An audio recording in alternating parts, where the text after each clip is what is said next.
I'm expensive. I'm a junior and studying some resources. Hello, my name is Sean Guttelson. I'm a marketing major, minor advertising. I'm a senior. Jack Patton, senior decision science major. Austin French, senior decision sciences. Kendall Desai, junior entrepreneurship. I'm Jingwen, and I'm majoring in finance senior. Based on the information given to us, we recommend going forward with the move to the Dallas-Fort Worth area, as well as introducing a line of coconut oil shampoo. Based on 2017 projections, coconut oil is currently dominating 54% of the market share. By year 2021, this is expected to increase to roughly 62% of the market share. Not only is this great news that they're expanding their market share, but the market itself as a whole is expected to grow roughly 350% in the next 5 years. With our budget of about $10 million, it's highly feasible to move into the DFW area, specifically because of the low cost of water, labor, land, and the distribution capabilities in the DFW area. The land in both real estate cost and tax rates is very competitive. The labor cost is relatively low and it's readily available. Water is available in large quantities and it's about 10 cents per cubic meter, which is a phenomenal price comparatively. And finally, the distribution capabilities of DFW are phenomenal. In addition to that, the company's decision also, the company's attitude also led us to this decision. The CEO thought this project would bring high profit to the company. Also, when asked, he optimistically said there was already a management team in his mind, so we wouldn't have to be concerned about going through a hiring process. The CFO of the company, who has had over 20 years of experience in risk management, thought that this idea will bring high growth potential to the company. She did mention that it was risky, but with great risk comes great reward. The scientists of the company also mentioned that coconut oil shampoo is very versatile and can be good for any hair type. And so it is for that reasons that we have decided to move to the DFW area. We're now open to any questions you may have. John, who's the target customer for this shampoo? The target customer for the shampoo be Well, coconut oil has a pretty broad series of applications, so the target customer is actually kind of hard to nail down because it can be used in a variety of different ways with a variety of different hair types. So target customer is very broad, it's a large net. How do you feel about the fact that order projections are trending downwards for the Dallas-Fort Worth area? Obviously, infrastructure is growing massively, but we still have a kind of downward curve on availability of water. That was something that we looked at in the cost of water, and the cost of water is going to go up in the near future, but also our market is going to grow, which will allow us to do things like hopefully import some water and different things like that. So the long term does look a little shaky for water, but I think that's nationwide. So, but specifically for the DFW area, we're confident that we have the ability to do that in the short term, and we'll reassess in the long term. What about this case was most difficult for your team to overcome, and how did you work through it? I think just the conflicting schedules of the team outside of the PLP meeting time, it was tough for us to get together, so we made sure we had to utilize the time we have here together. We did use GroupMe for kind of virtual contact outside of here, but definitely just getting everything done in the time allotted that we had was difficult. What has been the most impactful part of working in the case study? The most impactful part, I would say, is just working with such a large group with many different backgrounds and different majors, basically. One of the things that I thought was really impactful for all of us is that we bring certain strong suits to the project itself. With Austin, for example, his strong suit is the finances of the project, so he gave us a really good insight on everything. What did your team learn from the process of interviewing executives last week? Each executive officer had very different personalities, but so then as we were talking to them, kind of got a study of how they were. So it's kind of like hard to ask them to get certain info from them. But as we started talking to them, have conversation with them, started to see how their mindsets are. So we were able to get some kind of information from them. Did your team work outside the PLP time? Kind of tied into the question that we asked earlier. How well did you feel the team used their time effectively? I think we utilized our time pretty effectively. Like we said, we didn't meet outside of our PLP content hour at all. we did have a group meet, but that was for basic reminders, just about being prepared, if you need any help in preparing or anything like that. But our presenting, preparation for presentations and our research and everything was done into the content hour as well. Yes, I think during our meeting time, we're usually pretty active for all the questions, so everyone seems to our discussion. How might you apply these consulting analytical skills in accomplishing your personal and professional goals? That's an easy one for me. I hope to go into consulting someday, so this was a pretty good experience. Okay. Any other questions? No, I think I'm good. Thank you. Thank you. Thank you.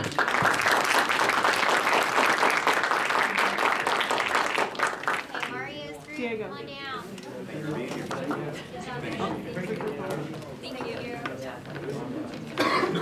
Tell them all y'all take their phone. It's a motivational speech.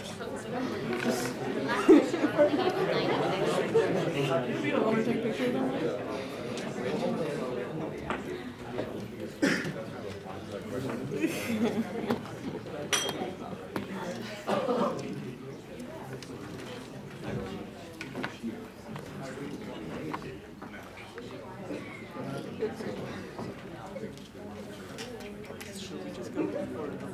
Huh?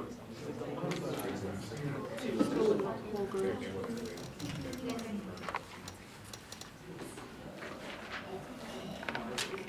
Mark.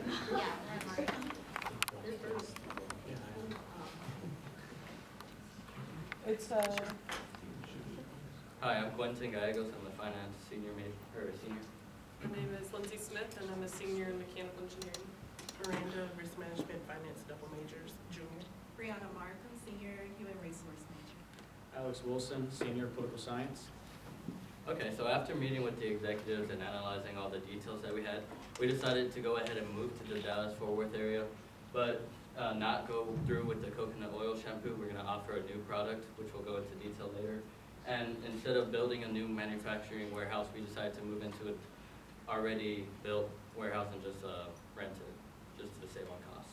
On the graph, you can see basically that water consumption for coconut oil requires a lot.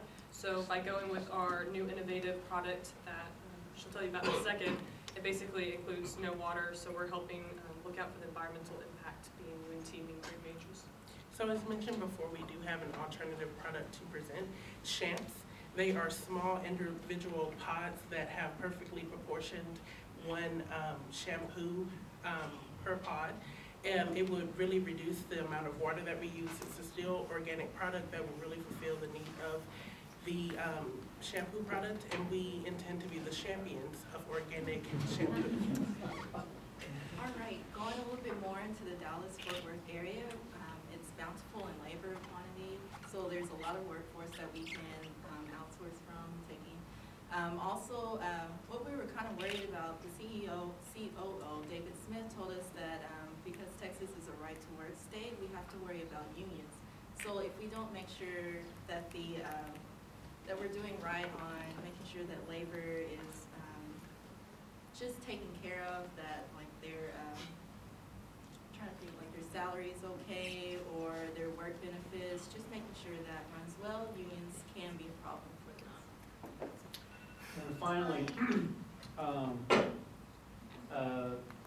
could be a negative impact using coconut shampoo is water scarcity in North Texas. The reservoir is running dry or settling slowly, and a coconut shampoo uses about 1.5 cubic meters of water, so that could become an environmental hazard for North Texas in general, and it could bring up an issue for the national government. Don't know if this current administration, but the former administration had a tight bind on regulation of environmental hazards, such as the EPA. And so that could cause an issue for this company if they take the steps to go DFW and use that water. It could prove disastrous if they use too much water, and could involve the EPA and could bring up costs to regulate the coconut oil shampoo. And That's our time. oh, thank you. I guess I have one question. What convinced you to pick Texas over Michigan? It looked from a lot of the figures that would have been a very strong competitor, apart from obviously being all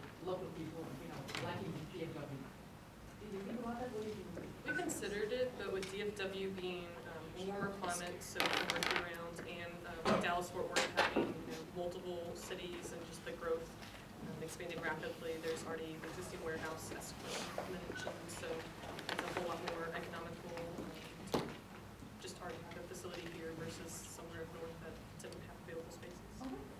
I like this, I like the idea of leasing the building or building it. Very good there. I have to ask you about your shampoo product though.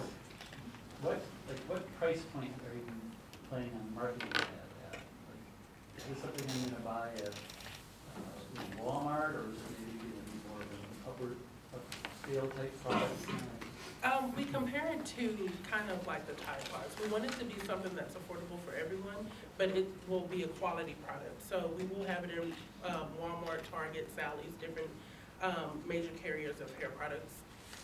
And they will be roughly $10 to $15, but the way it's proportioned, you use exactly what you need each use from each pod.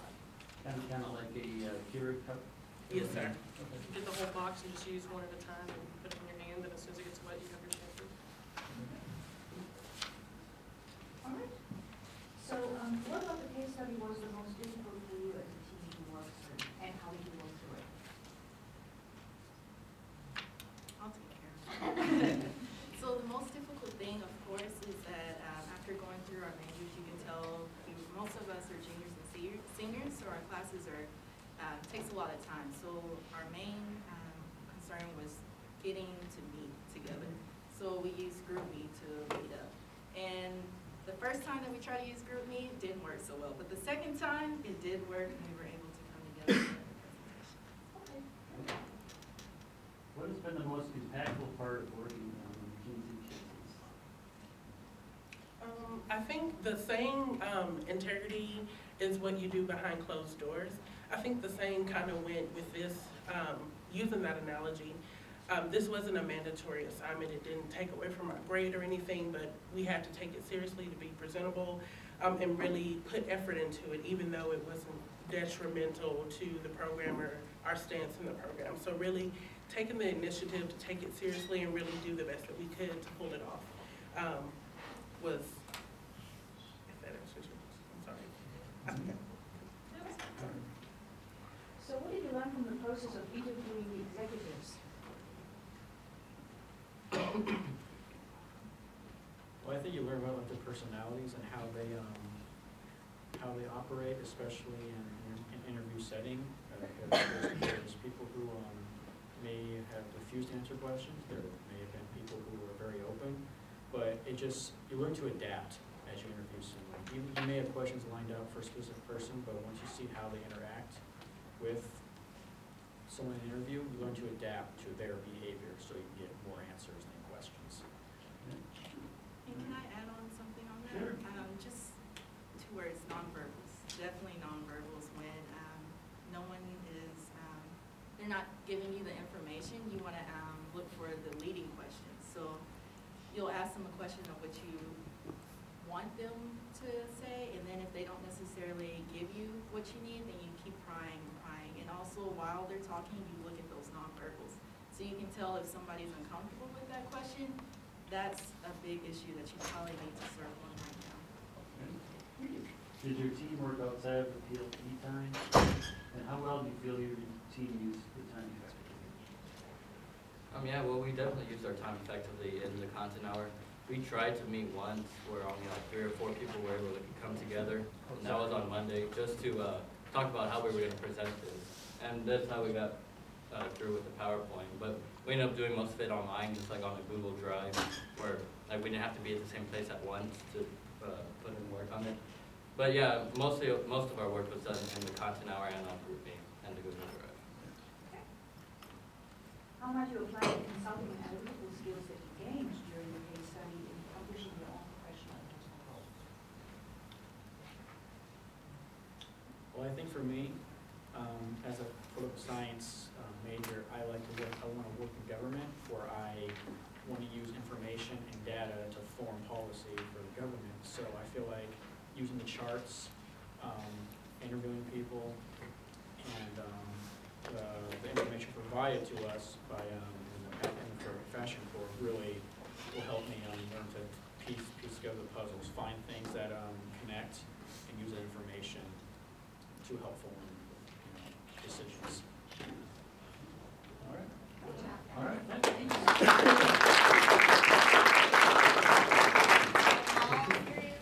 FYI, we're running behind, so Jason may be possibly prepared to do them in the other room. Well, we can always go with personal questions and just go down. They can be put on the hot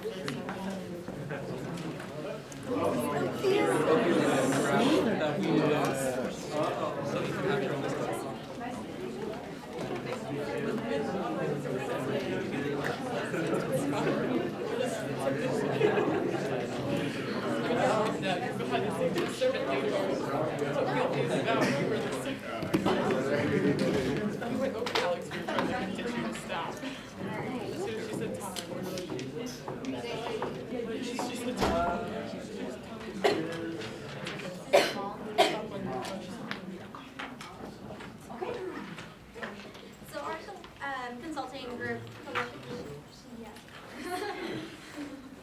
Robert Thomas, junior, studying mechanical engineering. I'm Diego Enriquez, mechanical engineer. Tanya, junior, studying accounting. Baloo, junior, finance, sorry. Michaela Malika, senior, BCIS. Lisa Redfern, finance senior.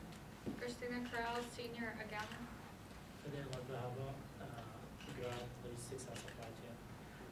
And our consulting group collectively decided that the move to Texas would be ideal to manufacture our coconut shampoo. We decided that it would be best to acquire a manufacturing plant, as it would be more cost effective than building one from scratch.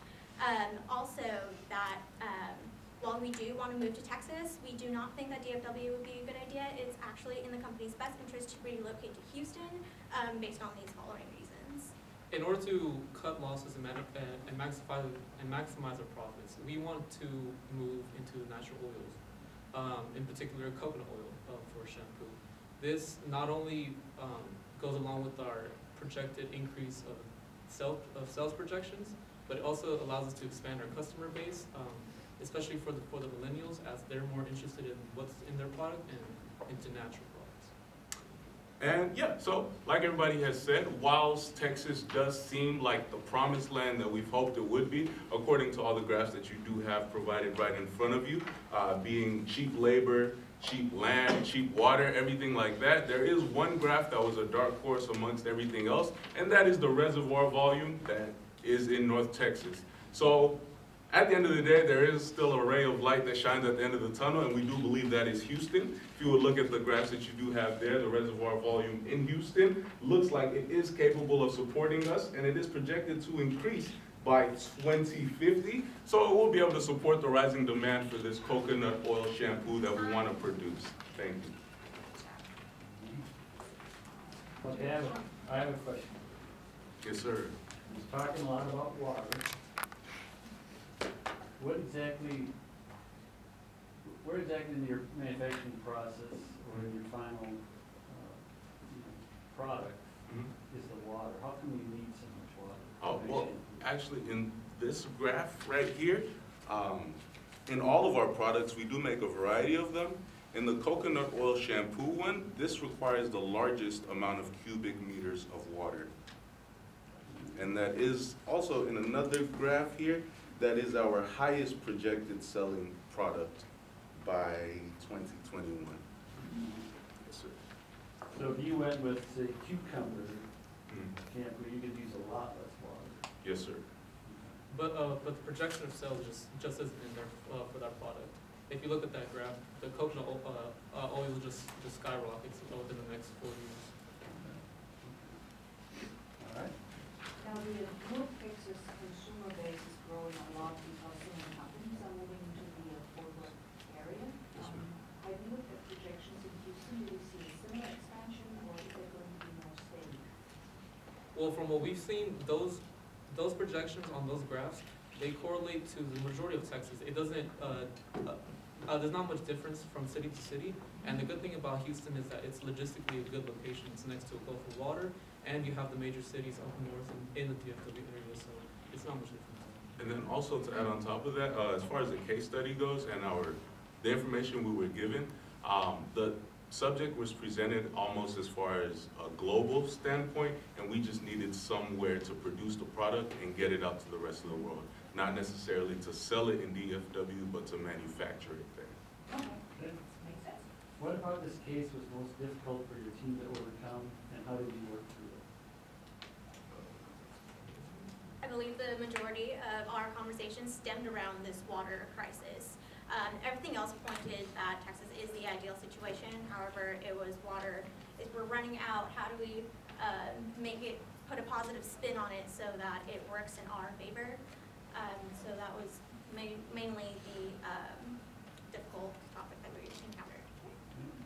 What's been the most impactful part of working on this case study? Whilst, for me personally, it was just like expanding my mind and because the way this whole case was set up, there literally is no pointing to a right or wrong answer. You're given all these graphs that throw you every which way, and you just kind of have to use your imagination. That's how we came up with Houston. There's nothing in any of the, information we're given that said Houston, but it's like you have that liberty to do that, and giving yourself the liberty to imagine.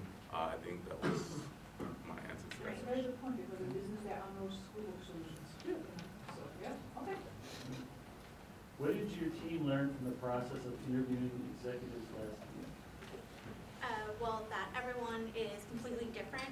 So you have a set of questions for one person, and you just kind of have to toss that out the window for the next person, because you never know how they'll react to those set of questions. And it's definitely looking at how they present themselves. So as the previous group said before, based on their personalities, you have follow-up questions for them, and learning just what areas will have them, finding out what their strengths are, and then kind of dwelling deeper into that to get the information that we need. Did your team work outside of the peak time, and how well did you feel you used your time? Did you do it effectively? Well, the only time that we did go outside was to print off the graph for you guys, and that was before this class. But no, as far as within POP hours, I believe we hit the ground running each time. We knew our deadlines, we knew our time constraints, and we worked very effectively knowing that. Great. And kind of adding on to that, I wasn't at the first session at all, and so when I came in the second session, it was as if I never missed the first session at all. Everybody was really communicative and effective, and I was caught up to date almost immediately. And how might you apply these consulting and analytical skills in accomplishing your personal and professional goals? For me, a lot of the big impact was interviewing the executives, because I am pursuing audit in the future, and a lot of that deals with client interaction, and I got a chance to know what that is like and how to approach situations where their personalities kind of shut down, or people who are very extroverted. And then for me personally, as far as my answer to that question, I think it just also taught me to dig a lot deeper than what's given surface level, and I think that was definitely what they were trying to do when they wrote that packet for the case study. All right, thank you.